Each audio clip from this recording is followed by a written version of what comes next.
Video కనుక నచ్చినట్లయితే please like చేసి సబ్స్క్రైబ్ చేసుకొని సపోర్ట్ చేయండి. ఇక లేట్ చేయకుండా వీడియోలోకి వెళ్ళిపోదాం. ఇక రాకేష్ రెస్ట్ ఇవ్వమని చెప్తున్నది తనకి మాత్రమే కాదు, తన మైండ్కి కూడా.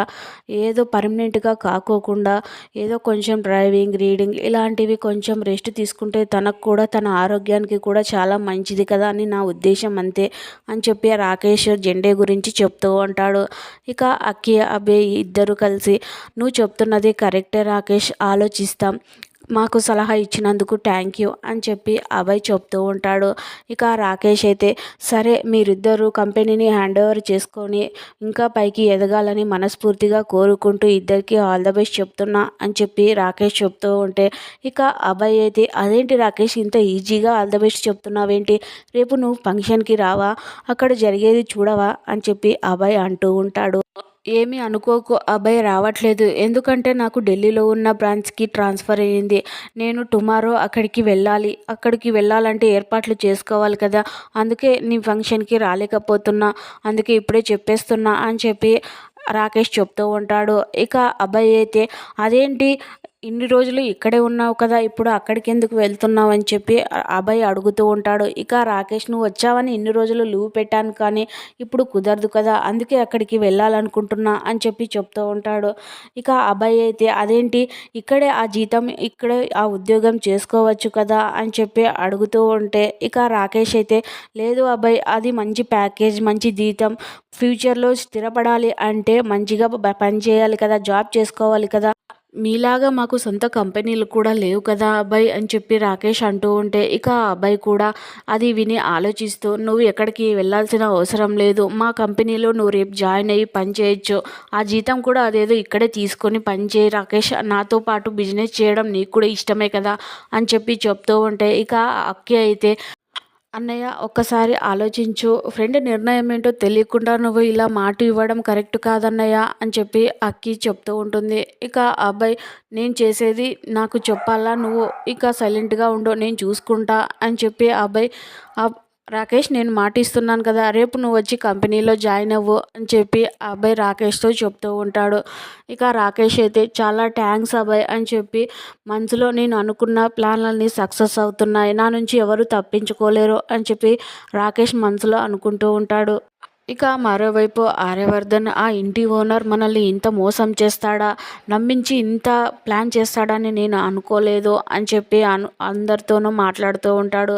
ఇక వాడిని ఎలాగైనా రివెంజ్ తీసుకోవాలి, వాడి మీద ఎలాగైనా రివెంజ్ తీర్చుకోవాలి అని చెప్పి కోపంగా అంటూ ఉంటాడు. ఇక తమ్ముళ్ళిద్దరు అన్నయ్య చెప్పన్నయ్య, నువ్వు ఒక్క మాట చెప్పు చాలు, ఇప్పుడే వాడిని వెళ్ళి ముక్కలు ముక్కలుగా నరికేస్తామని చెప్పి అంటూ ఉంటే, అలా కాదురా, మీరు చదువుకునే వాళ్ళు అలా చేయకూడదు, నేను చెప్పినట్లు చేయండి అని చెప్పి వాడు ఎలా ఫుడ్ తినడానికి ఇష్టపడతారు కదా, సాంబార్లో 2 బల్లులు తెచ్చి వేయండి, అవి మునక్కాయలు అనుకొని తిని నమిలి పారేస్తాడు, అప్పుడు వాడు హాస్పిటల్లో జాయిన్ అవుతాడు, వాడిని ఏదో ఒకటి చేయాలి, నా కోపం తగ్గటం లేదే అని చెప్పి ఆర్యవర్ధన్ అంటూ ఉంటే, ఇక అను వాళ్ళందరినీ చూసి ఇదేంటి వీళ్ళు ఇలా ఆలోచిస్తున్నారేంటి, వీళ్ళు ఇంత క్రిమినల్గా ఆలోచిస్తున్నారేంటి, ఇప్పుడు ఎలా అని చెప్పి అనుకుంటూ ఉంటే, ఇక అంతలో యాదగిరి అక్కడికి వచ్చి ఏంటి సార్ అందరూ ఇంత సీరియస్గా డిస్కషన్ చేస్తున్నారు అని చెప్పి అడుగుతూ ఉంటాడు. ఇక ఆర్యవర్ధన్ జరిగిందంతా చెప్తూ ఉంటే, ఇక అను కూడా చూడండి సార్, వీళ్ళు ఏదైనా ఒక ప్లాన్ ఆలోచించండి అని చెప్తే క్రిమినల్గా ఆలోచిస్తున్నారు, మీరే ఏదైనా చెప్పండి సార్ అని చెప్పి చెప్తూ ఉంటాడు. ఇక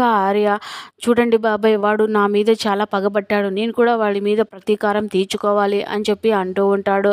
ఇక యాదగిరి సార్ ఒక్క నిమిషం ఆగండి సార్, నేను మాట్లాడతాను కదా, నేను సెట్ చేస్తాను కదా అని చెప్పి చెప్తూ ఉంటాడు. ఇక అంతలో ఇంటి ఓనర్ అక్కడికి వస్తూ ఉంటాడు.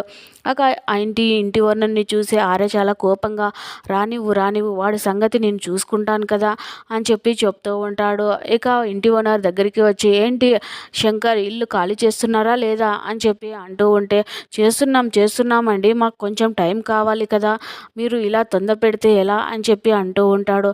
అది కాదు శంకర్, ఇల్లు క్లీన్ చేసి నీట్గా సామాన్లన్నీ రిపేర్ చేయించాలి కదా, అందుకే అని చెప్పి చెప్తూ ఉంటాడు. ఇక అంతలో యాదగిరి ఇంటి ఓనర్‌ని పక్కకు తీసుకువెళ్ళి, "చూడు ఓనర్ గారు, ఈ ఇంట్లో ఉండటం వల్ల మీకేమైనా ఇబ్బందా? ఎందుకలా చేస్తున్నారు?" అని చెప్పి అంటూ ఉంటే, "వాళ్ళు నన్ను కొట్టిచ్చారు. మీరంతా కొట్టింది వాడి వల్లే కదా! అందుకే రివెంజ్ తీసుకుందాం అని చెప్పి అనుకుంటున్నా. అందుకే ఇల్లు ఖాళీ చేయమని చెప్తున్నా" అని చెప్పి ఇంటి ఓనర్ యాదగిరితో చెప్తూ ఉంటాడు.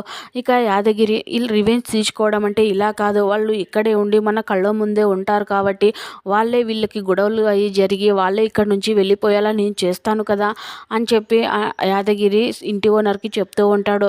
"అదేంటి యాదగిరి, నువ్వు నాకు సపోర్ట్ చేస్తున్నావేంటి? దీంట్లో ఏమైనా తిరకాసు ఉందా ఏంటి?" అని చెప్పి అంటూ ఉంటే, ఇక యాదగిరి అయితే, "అదేం లేదండి ఓనర్ గారు, నేను మీకే సపోర్ట్ చేస్తాను కదా" అని చెప్పి లోపలికి తీసుకొని వెళ్తూ ఉంటాడు. ఇక ఆర్య, "సరేనండి, మేము కొత్త ఇల్లు వెతుక్కోవాలి కదా, రండ్రా వెళ్లి చూద్దాము, తలా ఒక వీధిలోకి వెళ్ళి చూద్దామని చెప్పి అంటూ ఉంటే, ఇక అను కూడా వాళ్ళని చూస్తే అలా చూస్తూ ఉంటుంది. ఇక మరోవైపు అక్కి, అభయ్ ఇద్దరు కంపెనీ సైన్ మీద హ్యాండ్ ఓవర్ చేసుకోవడానికి డాక్యుమెంట్స్ మీద సైన్ చేస్తూ ఉంటారు. ఇక అది చూసి రాకేష్ కోపంగా చూస్తూ ఉంటాడు. ఇక అక్కి, అబ్బాయి ఇద్దరు, "ఫ్రెండ్, మీరు చెప్పింది మేము చేసాం కదా, ఇప్పుడు మేము చెప్పేది కూడా మీరు చేస్తారా మాకు" అని చెప్పి అంటూ ఉంటే, ఇక జెండే, "మీరు చెప్పేది నేను చేయకపోవడమా ఏంటో చెప్పండి" అని జెండే అడుగుతూ ఉంటే, ఇక అక్కి, అభయ్ ఇద్దరు, "నీకొక సర్ప్రైజ్ ప్లాన్ చేశాం, అది చెప్తాము" అని చెప్పి అంటూ ఉంటే, ఇక "అదేంటో చెప్పండి" అని చెప్పి జెండే అడుగుతూ ఉంటాడు.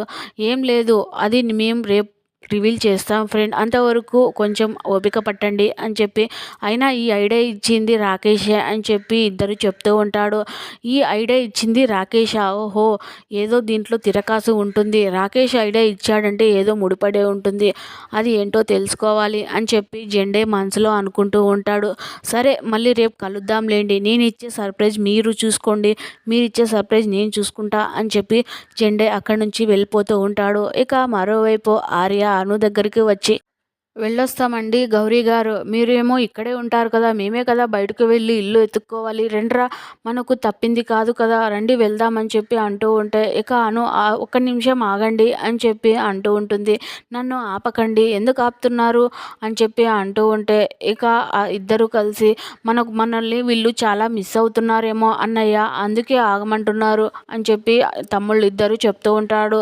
ఇక ఆర్యవర్ధన్ కూడా, "అవునా, మమ్మల్ని మిస్ అవుతున్నారా? చెప్పండి గౌరీ గారు, చెప్పండి" అని చెప్పి అంటూ ఉంటే, "అవును మరి, మీకోసమే మేము ఇక్కడ వేచి ఉన్నట్లు, మీరే మమ్మల్ని ఏదో మా ముగ్గురు జీవితాలు ఉద్ధరిస్తున్నట్లు అని మీరు ఫీల్ అయిపోతున్నారు, అంత లేదండి" అని చెప్పి అను అంటూ ఉంటుంది. ఇక అంతలో యాదగిరి అక్కడికి వచ్చి, "ఏంటి సార్, ఎక్కడికి వెళ్తున్నారు" అని చెప్పి అడుగుతూ ఉంటాడు.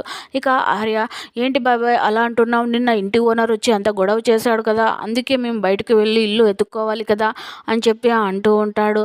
ఇక యాదగిరి, "అదేంటి, మిమ్మల్ని వీళ్ళందరినీ ఒకే దగ్గర ఉండాలి అనుకుంటుంటే వీళ్ళేమో బయటికి వెళ్ళిపోతున్నారేంటి, ఎలాగైనా వీళ్ళందరూ కలిసి ఉండేటట్లు చేయాలి" అని చెప్పి యాదగిరి మనసులో అనుకుంటూ, "ఆగండి సార్, నేను ఒక విషయం చెప్తాను" అని చెప్పి అంటూ ఉంటాడు. "చెప్పండి బాబాయ్, మీరు ఏం చేసినా మా మంచికే కదా, మా మంచికే చెప్తారు కదా, చెప్పండి" అని చెప్పి ఆర్య అను ఇద్దరు అడుగుతూ ఉంటాడు. "సార్, ఆ ఇంటి ఓనర్ బుద్ధి ఎలా ఉంటుందో తెలీదు, ఎప్పుడు ఎలా మారుతుందో తెలీదు.